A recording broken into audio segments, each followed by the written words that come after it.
स्वागत है आप सभी लोगों का। सूजस ई बुलेटिन में 28 जुलाई का अंक अपन देख रहे हैं। राजस्थान सरकार के सूचना और जनसंपर्क विभाग के द्वारा जारी ऑफिशियल डॉक्यूमेंट है।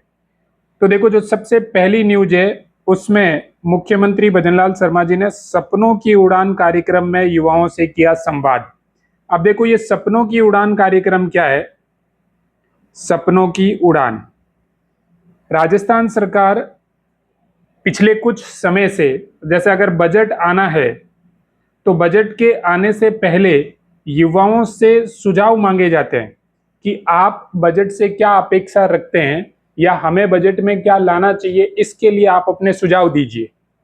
तो वो सुझाव लेने के लिए एक तो माई भारत, वहां से भी खूब सारी क्विज आयोजित करवाई जाती है और जो कि केंद्र सरकार का है, और राजस्थान में अलग अलग समय पर ऐसे कार्यक्रम आयोजित करवाए जाते हैं।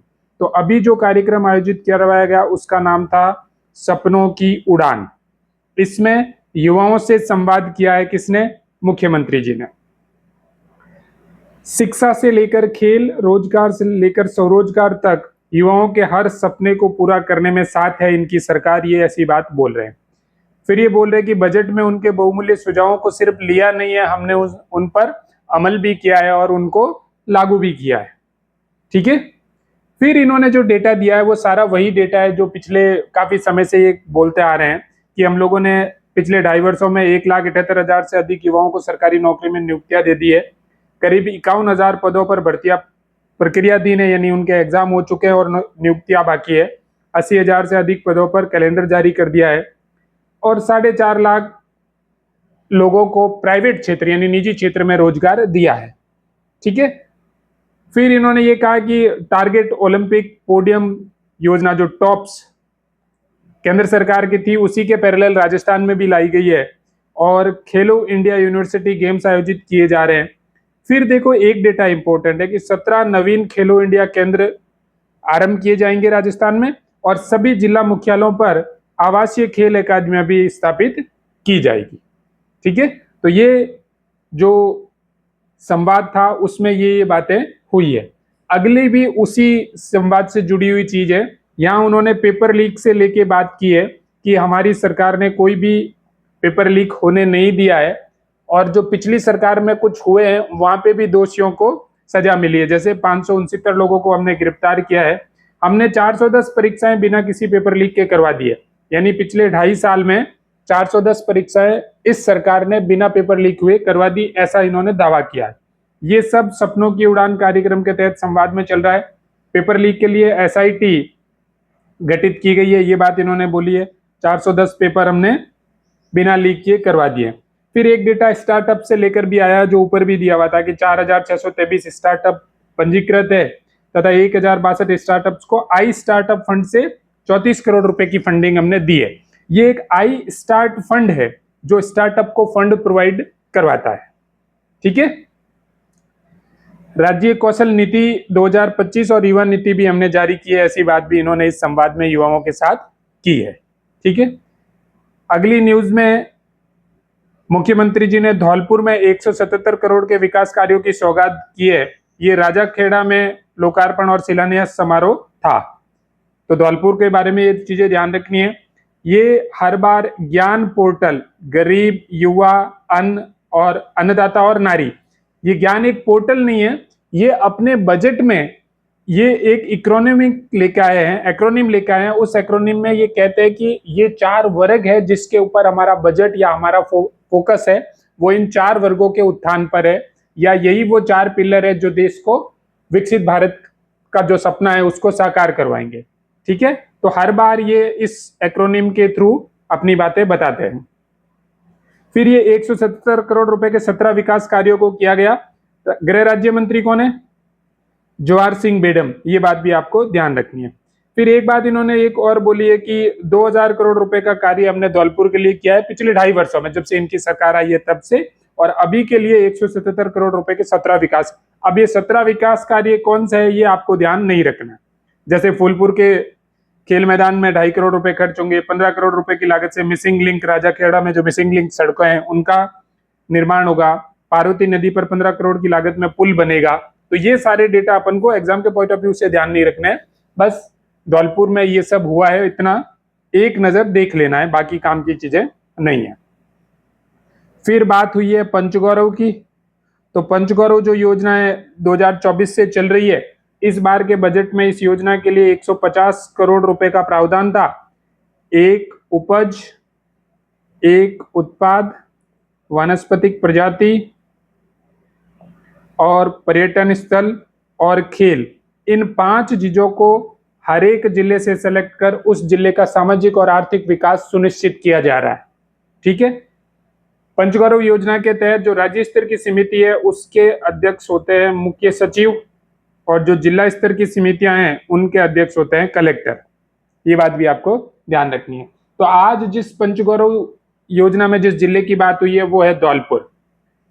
तो राजा धवल की नगरी धवलपुर से नामांकित है ये। पूर्व में जाट रियासत थी, 1949 में ये राजस्थान में शामिल हो गई। मचकुंड धौलपुर का प्रसिद्ध तीर्थ स्थल है, जहां ऐसी मान्यता है कि स्नान करने से चर्म रोग दूर हो जाते हैं। देव छठ मेला, लाइट एंड साउंड शो, नौका विहार एवं सांस्कृतिक आयोजन से यहाँ की अर्थव्यवस्था को, पर्यटन और अर्थव्यवस्था को बढ़ावा मिलता है। फिर देखो जो धौलपुर की 5 चीजें है उसमें उपज है वो है आलू, वनस्पतिक प्रजाति है करंज, उत्पाद है स्टोन आधारित उत्पाद, पर्यटन स्थल मचकुंड और खेल है हॉकी। इसमें सबसे पहले जिक्र करते हैं पर्यटन स्थल मचकुंड का। तो ये धौलपुर जिले में मचकुंड अपनी प्राचीन और सांस्कृतिक धरोहर के लिए प्रसिद्ध है। स्नान वाली बात अपन ने देख ली कि चर्म रोग ठीक हो जाता है, ऐसी मान्यता है। ठीक है। वनस्पतिक प्रजाति है करंज, पर्यावरण हितैषी एवं औषधीय एवं औद्योगिक दृष्टि से उपयोगी है। इसका वैज्ञानिक नाम आपको ध्यान रखना है, पोंगामिया पिन्नाटा। करंज का वैज्ञानिक नाम क्या है? पोंगामिया पिन्नाटा। उसके बाद उत्पाद है स्टोन आधारित उत्पाद। धौलपुर का लाल पत्थर है वो प्रसिद्ध है, तो ये स्टोन आधारित उत्पाद है वो धौलपुर का पंचगौरव में उत्पाद है। उपज है आलू का भी वैज्ञानिक नाम आपको ध्यान रखना, सोलेनम ट्यूबरोसम, जबकि करंज का है पोंगामिया पिन्नाटा। आलू है वो एक रबी की नकदी फसल है और वानस्पतिक नाम सोलेनम ट्यूबरोसम। खेल है यहाँ का हॉकी। ठीक है। तो ये 5 चीजें आपको ध्यान रखनी है, फिर से देख लीजिए। पर्यटन स्थल मचकुंड, वनस्पतिक प्रजाति करंज, उत्पाद स्टोन आधारित उत्पाद, उपज आलू और खेल है हॉकी। फिर जो अगली न्यूज है ये बहुत इंपॉर्टेंट न्यूज है। प्रधानमंत्री जनधन योजना राजस्थान देश भर में 4थे स्थान पर। देखो पत्रिका, राजस्थान पत्रिका में एक न्यूज आई थी, उसमें इसको 3रा स्थान दिखाया हुआ है, जो कि सही नहीं है, क्योंकि सुजस है वो ऑफिशियल डॉक्यूमेंट है और इसमें आया कि 4था स्थान, तो आपको 4था स्थान ही ध्यान रखना है। ठीक है। अब देखो 2014 में एक जेम ट्रिनिटी लेके आए थे, जनधन, आधार और मोबाइल। जनधन बैंकिंग के लिए, आधार यूनिक आईडी देने के लिए और मोबाइल उस पे ओटीपी आए, इसलिए ये एक जेम ट्रिनिटी का कॉन्सेप्ट आया था 2014 में। उसमें ये जो जे है ये जनधन योजना के लिए था कि इसमें हम जनधन अकाउंट खोलेंगे। ठीक है। औपचारिक बैंकिंग प्रणाली से जोड़ने का एक प्रभावी माध्यम है। 3,85,84,000 से अधिक जनधन खाते खोले जा चुके हैं। राजस्थान देश भर में 4थे स्थान पर है। अगस्त 2014 से ये योजना स्टार्ट हुई थी। यहां खास बात एक ये है कि इनमें 57% खाते हैं वो महिलाओं के हैं, जबकि पूरे देश में 56% खाते हैं वो महिलाओं के हैं। यानी जो देश का महिलाओं का हिस्सा है वो 56% है और राजस्थान में महिलाओं का हिस्सा 57% है। ये एक अचीवमेंट जैसा है कि जो देश के औसत है उससे ऊपर राजस्थान में जनधन अकाउंट है वो महिलाओं के खोले गए हैं। ठीक है। अब इन खातों को खोलने के बाद से प्रधानमंत्री जीवन ज्योति बीमा योजना, प्रधानमंत्री सुरक्षा बीमा योजना, अटल पेंशन योजना, ये सारे लाभ है वो डीबीटी के माध्यम से लोगों को डायरेक्ट मिल रहे हैं। फिर देखो इसमें डेटा आया है कि 2.19 करोड़ जो कि 57% हो जाएगा, महिलाएं इससे जुड़ी है 57%, लगभग 25,000 करोड़ रुपए। हाँ, एक चीज ये ध्यान रखना कि ये जो रैंकिंग है ये इस लिहाज से मिली है कि कितना पैसा इन अकाउंट में जमा हुआ है हर एक राज्य से, तो उसमें राजस्थान की 4थी रैंक है। ठीक है। 3.85 करोड़ से ज्यादा जनधन अकाउंट खोले जा चुके हैं और 2.87 रुपए डेबिट कार्ड भी जारी किए गए हैं। ये भी आपको ध्यान रखना, 2.87 करोड़ ये रुपए डेबिट कार्ड जारी किए गए। चलिए, ये थी सुजस की न्यूज। अब आ जाते हैं अपन प्रश्नोत्तरी में। तो प्रश्नोत्तरी में देखो, पहला क्वेश्चन है कि विश्व स्वास्थ्य संगठन द्वारा तंबाकू नियंत्रण के उत्कृष्ट कार्यों के लिए विश्व तंबाकू निषेध दिवस अवार्ड राजस्थान को किस क्षेत्र में प्रथम स्थान पर मिला है? तो दक्षिण पूर्व एशियाई क्षेत्र में प्रथम स्थान पर मिला है।